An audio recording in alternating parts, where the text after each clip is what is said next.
રામ રામ ખેડૂત મિત્રો, મારું નામ છે દિલીપ પટેલિયા અને આપણી યુટ્યુબ ચેનલ શ્રીરામ પેસ્ટિસાઇડ્સ ઉપર આપ સર્વે મિત્રોનું હાર્દિક સ્વાગત છે.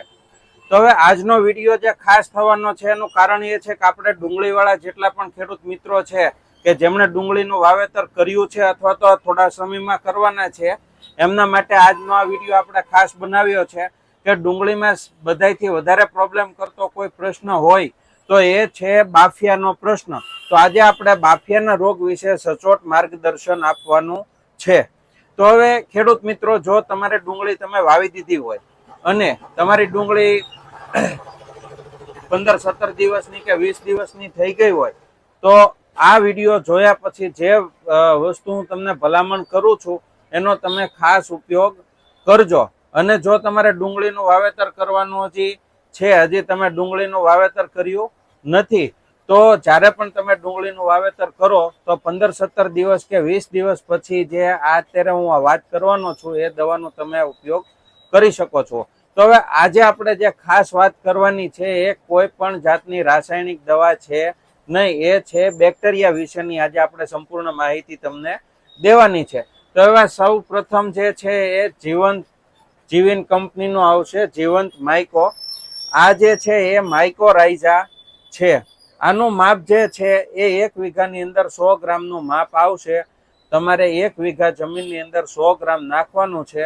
એટલે આનું જે મુખ્ય કામ છે એ કામ છે મૂળનો વધારો કરવાનો, મૂળમાં જથ્થા વધારવાનું અને તંતુ મૂળ વધારવાનું, જેથી છોડ ખોરાક સારામાં સારો લઈ શકે.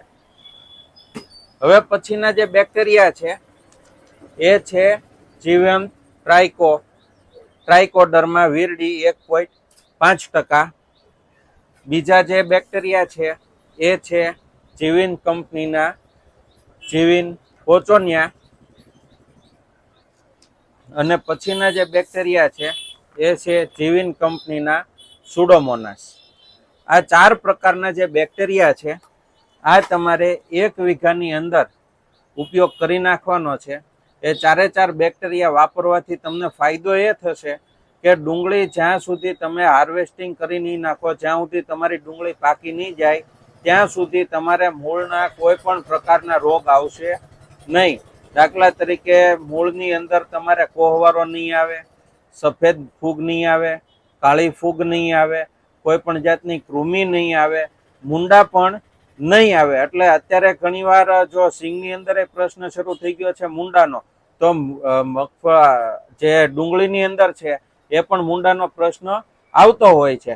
તો એ પ્રશ્ન પણ તમારી ડુંગળીમાં જોવા મળશે નહીં. જ્યાં સુધી તમે ડુંગળી કાઢી ન નાખો ત્યાં સુધી કોઈ પણ પ્રકારનો જમીનજન્ય રોગ લાગુ પડશે નહીં. હવે આ 4 બેક્ટેરિયાના આપણે ડુંગળીની અંદર સારામાં સારા પરિણામ લીધેલા છે. તો જે આપણે પરિણામ લીધા છે, જે ખેડૂત સાથે આપણે વાતચીત કરી છે, એમનો વિડીયો જે અત્યારે ઉપર આઈ બટન તમને બતાય છે, વિડીયોમાં ઉપર જે લખેલું આવે છે આઈ બટન, એના ઉપર તમે અડશો એટલે જે ખેડૂતે આપણને જે માહિતી આપી છે ગઈ સાલનો એ વિડીયો મેં મૂક્યો છે એ તમે જોઈ શકો છો. અને જ્યારે આ વિડીયો પૂરો થશે એટલે છેલ્લે એક બીજું ચોરસ બોક્સ દેખાશે, એના અંદર જે વિડીયો છે એના અંદર પણ આપણે બેક્ટેરિયા વિશે સારી એવી માહિતી મૂકી છે. તો અને જે અત્યારે લોગો તમને દેખાય છે આપણી શ્રીરામ પેસ્ટિસાઇડ્સનો, એને તમે અડશો એટલે આપણી ચેનલ સબસ્ક્રાઇબ થઈ જશે. સબસ્ક્રાઇબ કરવા માટેનું ઓપ્શન આવી જશે. એ સાથે જ મને રજા આપો. જય જવાન, જય કિસાન.